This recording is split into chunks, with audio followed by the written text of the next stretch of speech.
নমস্কার বন্ধুরা, আমি অমিতাভ আর আপনারা দেখছেন স্পোর্টস লাভার অমিতাভ ইউটিউব চ্যানেল। তো গাইস, আজকের এই ভিডিওতে কলকাতা নাইট রাইডার্স এর একটা বড় গরম আপডেট নিয়ে আলোচনা করব, যেটা তোমরা সবাই সকাল থেকে জানো এবং কি তোমরা অনেকেই খুশি, আমিও খুশি। যেখানে প্রায় আমি পথ বেছেই নিয়েছিলাম যে 2026 আর আমি কলকাতা নাইট রাইডার্স কে সাপোর্ট করব না। কারণ তো এই যে ভারত বাংলাদেশের মধ্যে যে এই যে সাম্প্রদায়িক এবং এই রাজনৈতিকতা নিয়ে যে সমস্যাটা লেগেই রয়েছে, যেটা বরাবর লেগেই ছিল, লেগেই রয়েছে, এমনকি লেগেই থাকবে। ভারত বাংলাদেশের ভাই বলতে পারো, এখন বাংলাদেশ আমাদের শত্রু রাষ্ট্র। তো যাই হোক, সেসব নিয়ে আমি আর বেশি কিছু বলবো না। তো যাই হোক, যে ডিসিশনটা নিয়েছে বিসিসিআই ফাইনালি এতদিন ফ্যান্সদের চাপে, তো একটা সঠিক ডিসিশন নিয়েছে, যেটা আমরা অনেকদিন ধরেই চেয়ে বসে আছি। প্রায় অকশনের দিন থেকে আমার একটা মাথাটা গরম ছিল যে এরকম একটা বাংলাদেশিকে কিনলো, মুস্তাফিজকে। আমার এই দিন থেকেই একটু সমস্যা ছিল, কিন্তু তার দুদিন বাদে যে খবরটা শুনলাম, তারপরে আমি প্রায় রেগে গিয়ে কেকেআর কে নিয়ে ভিডিও করাও বন্ধ করে দিয়েছিলাম, আর আমি কেকেআর কে সাপোর্ট করাও ছেড়ে দিয়েছিলাম। মানে ঠিকই করে নিয়েছিলাম যে 26 সালে কেকেআর কে সাপোর্ট করবো না, যদি না মুস্তাফিজকে রিলিজ করে। যদি মুস্তাফিজকে রিলিজ করতে, তাহলে আমি কেকেআর কে সাপোর্ট করবো। কারণ আমি একজন ভারতীয় হয়ে আমাদের দলে কোনো বাংলাদেশি থাকবে তার হয়ে আমি কোনো সাপোর্ট করতে পারবো না। কারণ বাংলাদেশ আমার কাছে একেবারেই একটা শত্রু রাষ্ট্র। তো সেই শত্রু রাষ্ট্রের কোনো প্লেয়ার, সে যত ভালোই প্লেয়ার হোক বা খারাপ প্লেয়ার হোক, সেটা নিয়ে আমার কাছে বড় কথা নয়। বড় কথা হচ্ছে তাদের দেশকে আমি আর সহ্য করি না। তো সেই দেশের কোনো প্লেয়ার আমার শহরের টিমে হয়ে খেলবে, ভারতের কোনো ক্লাবের টিমের হয়ে খেলবে, তো সেটা আমি একদমই মেনে নিতে পারছিলাম না। তো সেই কারণে রাগের মাথায় আমি কিন্তু কলকাতা নাইট রাইডার্স এর সাপোর্ট করা ছেড়েছিলাম। তো ফাইনালি আজকের এই 2026 সালের এই দিনে কিন্তু সেই খবর চলে এসেছে। ফাইনালি বিসিসিআই কিন্তু কেকেআর কে নির্দেশ দিয়েছিল সকালবেলা যে মুস্তাফিজকে রিলিজ করতে হবে। আর ফাইনালি কলকাতা নাইট রাইডার্স এরও কিন্তু অফিসিয়াল জায়গা থেকে আপডেট এসে গেছে যে মুস্তাফিজকে কিন্তু রিলিজ করা হচ্ছে। এই খবরটা শুনে আমার মানে সত্যি খুব খুবই আনন্দ পেয়েছি, খুবই মজা পেয়েছি যে মুস্তাফিজ বাংলাদেশিকে ফাইনালি আমাদের কেকেআর স্কোয়াড থেকে রিলিজ করা হয়েছে।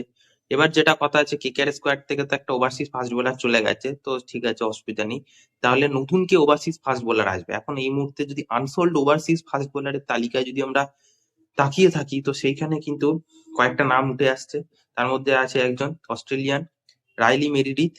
ইনি একজন যথেষ্ট ভালো পারফরমেন্স করেন এবং বিগ ব্যাশ থেকে শুরু করে অস্ট্রেলিয়ারও কিছু ম্যাচ হয়ে খেলেছেন এবং তার যথেষ্ট অভিজ্ঞতা আছে। এমনকি আমি আমার পুরোনো ভিডিওগুলোতেও কিন্তু অকশনের আগে এই রাইলি মেরিডিথকে কিন্তু আমি তুলে ধরেছিলাম। তো কারণ আমার রাইলি মেরিডিথকে এই মুহূর্তে যে কটা ওভারসিজ বোলার আছে লিস্টে, তাদের মধ্যে থেকে যথেষ্ট একজন অভিজ্ঞ এবং সঠিক বোলার হিসেবে আমি মনে করেছি। এরপর যদি লিস্টে দেখা যায়, তাহলে আছে নাবিনুল হক, যিনি আফগানিস্তানের পেসার। মোটামুটি ভালো, নিলে নেওয়া যেতে পারে, বাট দেখা যাক। যদি আরো কয়েকটা যদি আমি লিস্টের যদি প্লেয়ার গুলোকে ইনক্লুড করি, আরেকজন আছে আলজারি জোসেফ, ওয়েস্ট ইন্ডিজের। কিন্তু এই আলজারি জোসেফ কিন্তু খুব একটা ভালো বোলিং নেই, বা বোলিং এর অভিজ্ঞতা খুব একটা ভালো নেই, খুব একটা ভালো পারফরমেন্স নেই। আমি আইপিএলেও দেখেছি, প্রচুর রান খেয়েছে, প্রচুর ছয় খেয়েছে। ওই প্রথম দিনই ও নিজের ডেবিউ ম্যাচের দিনই যা ভালো খেলেছিল, তারপর থেকে আর সেরকম কোনো চমৎকার কোনো পারফরমেন্স আমি পাইনি আলজারি জোসেফ। হলো রিচার্ড ক্লেসনের অনেকে নাম শুনবে, বাট আইপিএল এ খুব বেশি ম্যাচ খেলেনি। এই মুম্বাই ইন্ডিয়ান্স আমি দেখেছিলাম মাত্র দুটো মাত্র ম্যাচ খেলেছিল।